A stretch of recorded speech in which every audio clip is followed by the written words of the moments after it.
అందరం హ్యాపీగా ఉన్నామమ్మా. కేవలం నాకు భగవంతుడి ఆశీస్సుల కన్నా మీలాంటి ఆశీస్సులు నాకు చాలా గొప్పమ్మ. దేవుడి దయ వల్ల ఈ సంవత్సరం కూడా బాగుంది కాబట్టి మళ్ళీ యథాప్రకారంగా ప్రతి సంవత్సరం లాగా మీకు నా వంతు సహాయంగా, ఎందుకంటే నేనేదో పెద్ద కోటేశ్వరుడు లాగా వచ్చి మీ అందరికీ నేను చేస్తాకి రాలా, నా వంతు సహాయంగా. ఎందుకంటే నేను నా పండుగతో పాటు మీరు కూడా ఆనందంగా ఉండాలనే ఆలోచనతోనే మీకు ప్రతి సంవత్సరం ఇవ్వడం జరుగుతుంది. కోరుకోండమ్మా. ఓకేనమ్మా, ఇంత అవకాశం ఇచ్చినందుకు థ్యాంక్ యూ అమ్మా. నిన్ను మనసు మమ్మల్ని ఆశీర్వదించండి. చూడక్కర్లేదు అమ్మ, రామ్మ అమ్మ ఆశీర్వదించండి. మా సంక్రాంతి శుభాకాంక్షలు, మా సంక్రాంతి శుభాకాంక్షలు, మా సంక్రాంతి శుభాకాంక్షలు అమ్మ, మా సంక్రాంతి శుభాకాంక్షలు అమ్మ, మా సంక్రాంతి శుభాకాంక్షలు అమ్మ, మా సంక్రాంతి శుభాకాంక్షలు. అలా పట్టుకున్నాను, పట్టుకో, ఇలా పట్టుకో. మా అమ్మ చూడు, మా అమ్మ నమస్తే పెట్టు. సంక్రాంతి శుభాకాంక్షలు చెప్పు. ఓకే, సంక్రాంతి చెప్పు. సంక్రాంతి శుభాకాంక్షలు షేకండి. ఓకే అండి,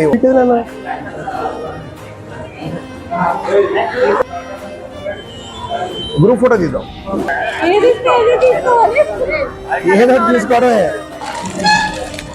నా సంక్రాంతి శుభాకాంక్షలు, సంక్రాంతి శుభాకాంక్షలు, నా సంక్రాంతి శుభాకాంక్షలు, సంక్రాంతి శుభాకాంక్షలు. అమ్మోళ్ళు ఒకసారి అందరికీ నమస్కారం అమ్మా.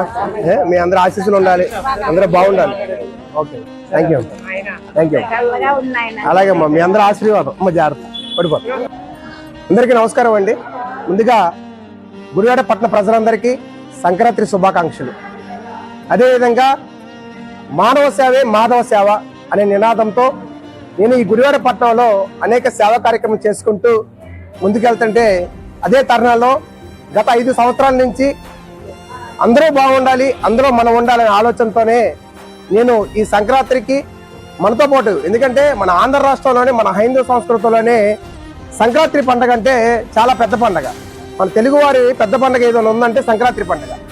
మరి అదే సంక్రాంతి నాడు అందరూ బాగుండాలి, అందరూ మనం ఉండాలి ఆకాంక్షతోనే నాతో పాటు ఇలాంటి, ఎందుకంటే మన గుడివాడ పట్టణంలో ఈ వర్కర్స్ వీళ్ళకి నేను ఎంతో ఇచ్చే స్తోమత అంత ఉందో కాదు, నాకున్న దాంట్లోనే వీళ్ళు కూడా సంతోషంగా ఉండాలి ఆలోచనతోనే వీళ్ళకి ఈరోజు ఇలాగ దుప్పట్లను ఫ్రూట్స్ స్వీట్స్ ఇవ్వడం జరిగింది. మన గుడివాడ పట్టణం ప్రజలకు కూడా నేను ఒకటి తెలియజేస్తున్నాను.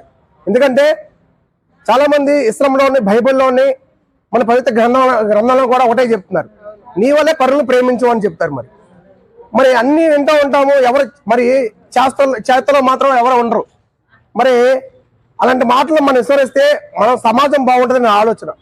దయచేసి గుడివాడ పట్టణ ప్రజలు కానీ మన రాష్ట్ర ప్రజలు కూడా మనం విన్నవించుకున్నది ఏంటంటే, మనం సంతోషం పాటు పక్కన వాడు కూడా సంతోషంగా ఉండాలనే ఆలోచన ఉంటుంది, మన సమాజం బాగుంటుందనే ఆలోచన.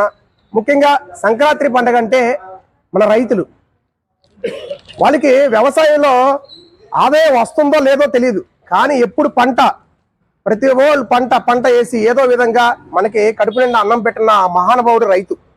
ఆ రైతు సుభిక్షంగా ఉంటేనే మనందరం బాగుంటాం. దేవుడి దయ వల్ల ఆ భగవంతుని ఆశీస్సులతో రైతులు సుభిక్షంగా ఉండి పంట అధిక దిగుబడి రావాలని, రైతులందరూ బాగుండాలని మరొక్కసారి మేము ఆర్కే వారియర్స్ తరపున, ఆర్కే ఫౌండేషన్ తరపున నేను మనస్ఫూర్తిగా భగవంతుని కోరుకుంటున్నా. ఇంతమంది ఆశీస్సులు అందించిన అందరికీ నా హృదయపూర్వక నమస్కారాలు తెలియజేసుకున్నా. ఎందుకంటే నేను దినాభివృద్ధి అవుతున్నానంటే ఇలాంటి తల్లిల ఆశీర్వాదం వల్లే. వీళ్ళందరూ బాగుండాలని నేను కోరుకుంటున్నా. జై హింద్, థ్యాంక్ యూ.